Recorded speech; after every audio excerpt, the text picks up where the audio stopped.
एक बार इंद्रपुर गांव में एक विद्वान पंडित का आगमन हुआ। नाम था विशंबर शर्मा। विशंबर धर्म शास्त्रों में पारंगत और प्रवचन में कुशल थे। गांव के बुजुर्गों ने विशंबर से शास्त्रों पर प्रवचन करने का अनुरोध किया। विशंबर ने स्वीकार कर लिया। गांव के शिवालय में सभा का उचित प्रबंध किया गया। पहले दिन विशंबर ने शास्त्रों के अनुसार धर्म की व्याख्या की और उनके अनेक उदाहरणों से अपने भाषण में प्राण भर दिए। अंत में उन्होंने कहा, पाप केवल पापाचरण को ही नहीं कहते, उसमें सहयोग देने को भी कहते हैं। उदाहरण के लिए, जिस प्रकार मद्यपान करना पाप है, वैसे ही मद्यपान करने वालों के साथ संपर्क रखना, उन्हें सहायता या किसी प्रकार का प्रोत्साहन देना भी पाप ही माना जाएगा। दूसरे दिन विशंबर ने अपने प्रवचन में कहा, मनुष्य को कैसी भी स्थिति में असत्य नहीं बोलना चाहिए।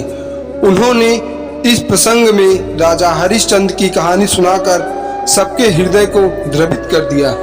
विशंबर शर्मा अपने प्रवचन समाप्त करके अपने अतिथेय गांव के मुखिया गौरीनाथ के घर की तरफ बढ़ने लगे। रास्ते में अनंतराम नाम का एक युवक ने उन्हें प्रणाम करके कहा, पंडित जी, आपने धर्म की अनेक सूक्ष्म बातों को मर्मस्पर्शी शैली से प्रकट किया है। मैं अपने जीवन को उनके अनुरूप ढालने का प्रयत्न करूंगा। यह कहकर अनंतराम चला गया। युवक अनंतराम की बात सुनकर पंडित विशंबर शर्मा को अत्यधिक प्रसन्नता हुई। वे गांव आ रहे मुखिया गौरी शंकर से बोले, आज के जमाने में किसी आदर्श का पालन करने वाले युवकों का नितांत अभाव हो गया है। ऐसी स्थिति में अनंतराम की प्रशंसा करनी होगी, जो सुने हुए को अमल लाने का इच्छुक है। मुखिया गौरी शंकर ने मुस्कुराकर कहा, आपने अनंतराम की बात पर एकदम विश्वास कर लिया। यह एक शरारती युवक है और गांव के बड़े बूढ़ों के प्रति बिल्कुल श्रद्धा नहीं रखता है। मुझे तो पूरा संदेह है कि वो कोई अवसर ढूंढकर आपकी मजाक उड़ाना चाहता है। विशंबर कुछ क्षण मौन रहकर बोले, आदमी का यही स्वभाव होता है कि वह दूसरों की सच्चाई पर विश्वास नहीं करना चाहता, पर मेरा विश्वास है कि अनंतराम ने जो कुछ कहा है वह सच है और उसने मेरे प्रवचन को पूरी तरह हृदयगम किया है। दूसरे दिन प्रातःकाल विशंबर शर्मा गौरी शंकर के चबूतरे पर बैठकर किसी से बात कर रहे थे कि अनंतराम ने प्रवेश करके उन्हें प्रणाम किया।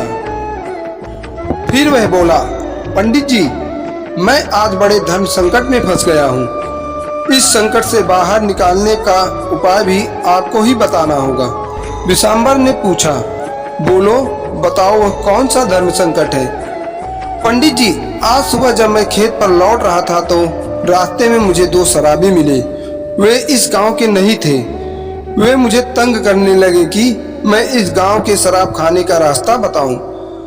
मैंने आपके मुंह से सुना था कि शराब पीने की तरह की शराबियों की मदद करना भी पाप है। इसीलिए मैंने उन्हें बताया कि मैं शराब खाने का रास्ता नहीं जानता हूँ। पर पंडित जी, मैं तो जानता हूँ कि शराब खाना कहाँ पर है। बाद में मैं जब इस घटना पर विचार किया तो मुझे लगा कि मैंने झूठ का सहारा लिया है। वे शराबी भी अभी तक सड़कों पर भटक रहे हैं, अनंतराम ने कहा। विशंबर ने कुछ हंसकर कहा, इसमें धर्म संकट की कोई बात नहीं है। तुमने जो कुछ किया ठीक किया। बुरे काम करने वालों को रोकने के लिए बोला गया वचन या किया गया कर्म धर्म संगत ही कहलाता है। विशंबर का उत्तर सुनकर अनंतराम जोर से बोलने लगा, अरे आप कैसे पंडित जी हैं? शराब खाने का पता बताए तो यह काम शराबियों को प्रोत्साहन देने में आ जाएगा, लेकिन पता मालूम होने पर भी नहीं मालूम है, ऐसा कह देने तो झूठ बोलना ही हो जाएगा। ऐसे समय का क्या कहना चाहिए? क्या वह बात शास्त्रों में नहीं बताई गई है? मुखिया गौरी शंकर को पहले से ही संदेह था। अब बाहर शोर सुना तो वह समझ गया कि अनंतराम ने विशंबर शर्मा के सामने अवश्य ही कोई बखेड़ा खड़ा किया है। इस बीच कुछ लोग बाहर जमा हो गए थे। अनंतराम ने गौरी शंकर को अपना हाल बताकर कहा, मुखिया जी, ये कैसे पंडित जी हैं जो ऐसे मामूली से धर्म संकट से मुक्ति पाने का उपाय भी नहीं बता सकते।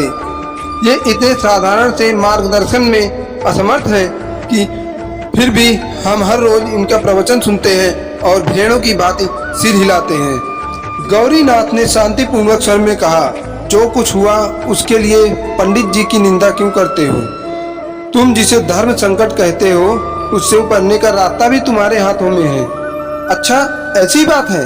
वह रास्ता आप मुझे बताएंगे? अनंतराम ने विस्मित होकर प्रश्न किया। तुम इसी समय जाओ और उन शराबियों से मिलकर कहो कि मैं शराब खाने का रास्ता जानता हूँ, लेकिन मैं तुम्हें नहीं बताना चाहता हूँ। उन्हें यह जवाब देकर तुम अपने घर जाओ, तुम्हारा धर्म संकट स्वयं ही दूर हो जाएगा। वहाँ जो लोग एकत्रित हो गए थे वे गौरीनाथ की बातों का समर्थन करते हुए तालियां बजाने लगे। उनकी हंसी से अनंतराम का सिर शर्म से झुक गया और वह वहां से चला गया।